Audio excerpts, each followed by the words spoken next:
نو زه په دې یقین لرم دا زه په ډېر وثوق سره وایم چې خوشحال بابا د پښتو نه د مشرق نه د دنیا د ټولو نه لوی شاعر دی او د دې دا زه په هیڅ خوشفهمۍ کې نه یم دا زه په هیڅ خوشفهمۍ کې نه یم او دلته زه مبالغې نه هم کار نه اخلم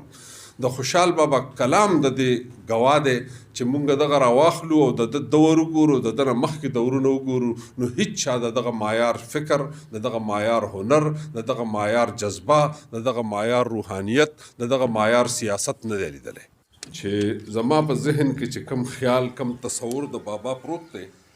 په دغه تصور دننه ما ټول عمر کتلی دي چې په دغه تصور کې ما یو تسکین موندلی دی او هغه تسکین دا دی چې د بابا دننه الله تعالی ډېر لوی صلاحیتونه اچولي نابغه روزګار چې چاته ویلی کېږي نو هغه دغسې جینیس دا دی چې هغه په حجره باندې هم پوهېدو او په جومات باندې هم پوهېدو او په جرګه باندې هم پوهېدو چې څوک د دې ټولو مرحلو نه تېر شوی نو هغه عام سړی نه وي هغه خاص سړی بله دا ده چې د بابا د وړوکوالي هغه حادثې کله مونږ ګورو چې کم تکلیفونه ورته پېښ شوي دي او کم د مرګ سختې پې تېرې شوي دي نو د هغې نه هم پته لګي چې یاره د کم ژوند ته لګیا دی تیارولی کېږي دا چې فطرت سطح تیاری بیا د هغې نه پس که تاسو وګورئ نو یو ورځ ما ته یو کس ووایي چې یاره دا خوشحال خان بابا خو د یوسفزو سره ډېرې جګړې کړي دي نو ما ورته وویل چې د خوشحال خان بابا د ټولو نه لوی خاصیت دا دی چې د دغې نه مخکې دا زمونږ د پښتنو د جهالت دور و او بیا چې خوشحال خان بابا کله راغلی دی نو زمونږ د پښتنو اصلي دور شروع شوی دی او هغه دا دی چې دا کوړ خان بابا نه راواخله تر خوشحال نیکه پورې چې څومره وخت تېر شوی دی نو په دغه وخت کې مونږ د یو بل سره نښتي او خوشحال خان بابا واحد شخصیت و چې هغه دغه ټول جادو مات کو دغه ردم ختم کو دغه لاره بدله کړه او هغه د یو پښتون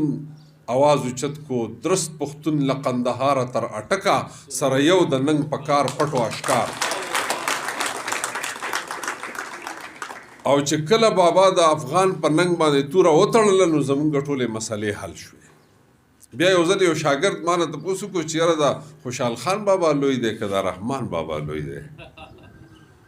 نو ما ورته ویل چې داسې چل دی چې یو د حجرې په محاذ کې ناست دی او بل د جومات په محاذ کې ناست دی دواړه چې دي هغه زمونږ داسې دي لکه د پښتو د مخ دوه سترګې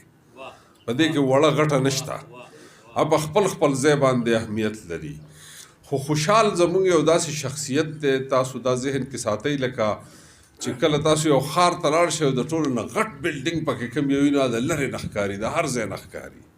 تاسو چې کله مکې ته لاړ شئ هغه ټاور چې دی هغه ګړۍ چې پکې لګېدلی د مکې د هر طرف نه ښکاري خیال هم کړی تاسو چې دوبۍ ته لاړ شئ نو برج خلیفه د هر ځای نه ښکاري دا زمونږ د پښتو ادب یو داسې شخصیت دی خوشحال خان بابا چې د ده په ذریعه زمونږ پیژندګلي کېږي مونږ ډېر افسوس کوو چې تر اوسه پورې دا مونږ پوره په انګریزۍ کې هم نه دی ژباړلی او پوره په اردو کې هم نه دی ژباړلی راځئ چې دنیا ته وښیو چې دا خوشحال دی دا تاسو وګورئ چې دا د جنگ په میدان کې هم ماهر دی او د صلح په میدان کې هم ماهر دی او دا نن چې زمونږ کوم حالات پیښ دي د دې په یو شعر کې بابا علاج وړاندې کړی دی زمونږ سره شته د نننو حالاتو او وایي چې رخنګر هرګز د ملک د پرېښو نه دی رخنګر هرگز د ملک د پرېښو نه دی که هر سوی شفاعت کا شیخ ملا زمونږ د ټولو مسلو حل د بابا سره موجود دی که مونږ ته روحاني مسله پیښیږي که مونږ ته مذهبي مسله پیښیږي که مونږ ته ثقافتي مسله پیښیږي که مونږ ته جسماني مسله پیښیږي تاسو یقین وکړئ زه اوس هم د خوشحال خان بابا نسخې استعمالومه د طب یقین وکړئ زه ډېر څیزونه دپاره استعمالوم یوه نسخه تاسو ته مفته ښایم نورې درته نه ښایم او په خپله ګورئ یوه درته داسې ښایم چې کله خلکو معده سوځي که نه نو شنې مۍ چې دي بابا لیکلي چې شنې مۍ په وریجو کې مونږ اچو پته نشته ستاسو علاقه کې څنګه دستوري هغه شنې مۍ چې دي بابا وایي چې دغه شنې مۍ 15 دانې راواخله په لاس کې پاکې کا یا یې ووینځه او خولې ته یې واچوه په خوله کې چې اړی راړی نو څه ساعت پس به ستا نه هیري چې زما معده سوځېده او یقین وکئ دا زما ذاتي تجربه ده نو د بابا سره زمونږ د هر مرض علاج دی بله دا ده چې مونږه زما دا ذاتي نظریه ده چې انسانیت چې دی اصل انسانیت دا شروع کیږي د ځان په ځان د مینېدو نه پس اول به په ځان مینېږي یو سړی و د هغه نوم و څه نوم یې و نارکسسټ په ځان مین شوی و نو په شاعرۍ کې دغې ته نرګسیت ویلی کېږي چې دا په تالاب کې به ځان ته کتل او په ځان مین شوی او هره ورځ به تلو په تالاب کې به ځان ته کتل نو دې ته بیا په شاعرۍ کې نرګسیت وایي دا کم شاعر چې خپل صفت په خپله کوي نو د ځان د مینې نه هر څه شروع کېږي ته به اول په ځان مینېږي بیا به په خپل چاپېرچل مینېږي بیا به په خپل قام مینېږي بیا به په خپل امت مینېږي بیا به په خپل انسانیت مینېږي د هغې نه پس به چېرته ته الله ته رسې او د الله د مینې خوند به سکې نو د قوم پرستۍ چې ده د قام خوښي چې ده دا د دې نه شروع کېږي چې زه په یوسفزواله فخر وکړم زه په خټکواله فخر وکړم زه په بنګشواله فخر وکړم بیا زه په پښتونولۍ فخر وکړم بیا زه په پښتونولۍ او په مسلمانۍ او په انسانیت فخر وکړم نو هله به دا سرکل او دا دایره پوره کېږي نو زمونږه ډېره د خوشحالۍ خبره ده چې ټوله دنیا چې ده هغه ګرځي ځان له باباګان لټوي خلک ځان له باباګان لټوي چې یاره ځان له څوک خپل کو څوک مشر ځان له مقرر کو څوک پیر ځان له مقرر کو څوک پیشوا ځان له مقرر کو زمونږ سره کوڅه په کوڅه دور په دور غټ غټ باباګان موجود دي او مونږ د هغې نه یو خبر او د هغې وجه څه ده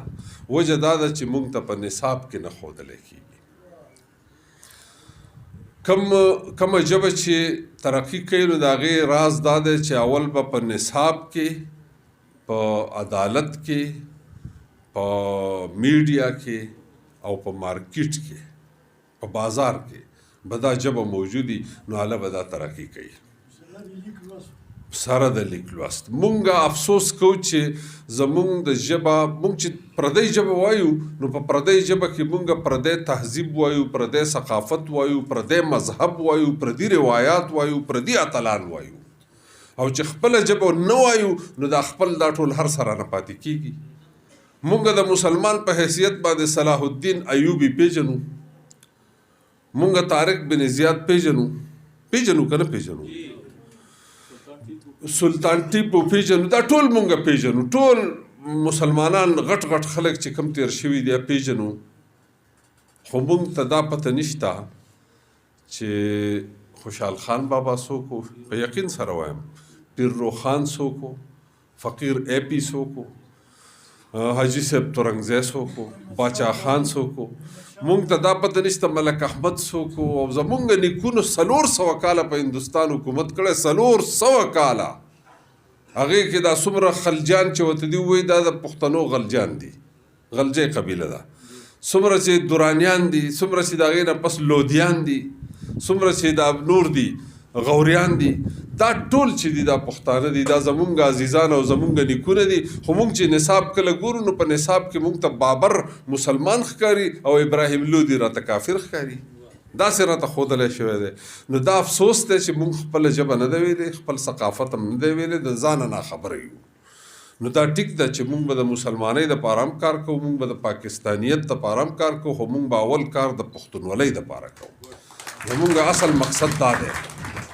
ځکه چې تر څو پورې مونږ ځان نه پیژندلی تر هغې پورې مونږ داسې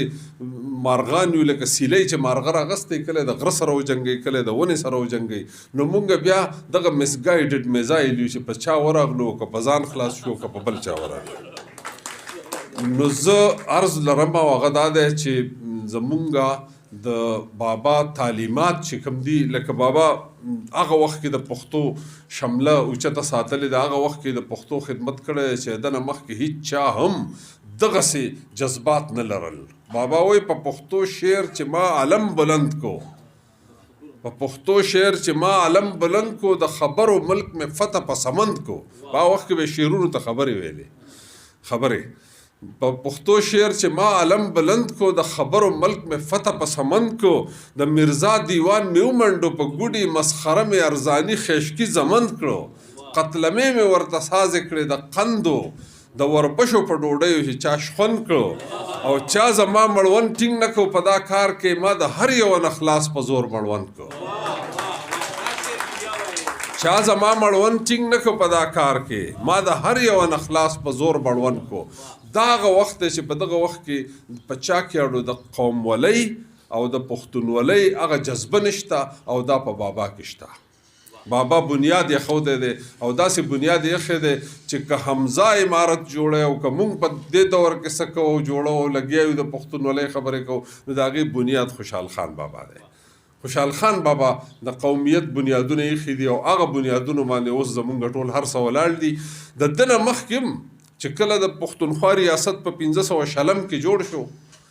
کال 1500 عیسوي کې ملک احمد دا یو وړمبی باچا او شیخ ملی ورسره وزیر و بیا د هغې نه پس ګجو خان و بیا ګجو خان نه پس کالو خان و بیا باکو خان و کالو خان خپل جرګې ته تقریر کوي او هغې کې وایي چې ای اخونه ته چې ما ته د کم ملحد بادشاه د اطاعت دپاره وایي نو هغه ملحد بادشاه کارنامې ما په دربار کې لیدلي د هغه دین ما لیدلی دی په دربار کې اکبر باچا دی په دغه وخت کې د هغې نه پس ورته وایي د هغې نه پس دې ورته بله خبره کوي ورته وایي چې ته چې تا د ازادۍ خوند نه دی څکلی ته ټول عمر په غلامۍ کې پاتې شوی او زما مړی که فرض که زه غلام مړ شوم نو زما مړی په موره یو غر دی یو تاریخي غر دی زموږ طرف ته د مورې په غر کې زما مړی وسېځئ او ایرې اباسین ته واچوئ دا هغه جذبه وه چې د هغه وخت نه را روانه وه خو دغه د پښتونخوا بادشاهانو دغه جذبه ساتلې وه بغیر لیک نه او خوشحال بابا چې دی هغه دستاویزي صورت ته راوړې ده او چې دستاویزي صورت ته راغلې ده نو دا زمونږ د فیض سرچینه ده او د دغه سرچینې نه مونږ لا پکار دا ده چې مونږ وخت په وخت فیض اوچتو او که چېرې نه اوچتو نو یاد ساتئ چې یو وخت به داسې راشي چې بیا به مونږ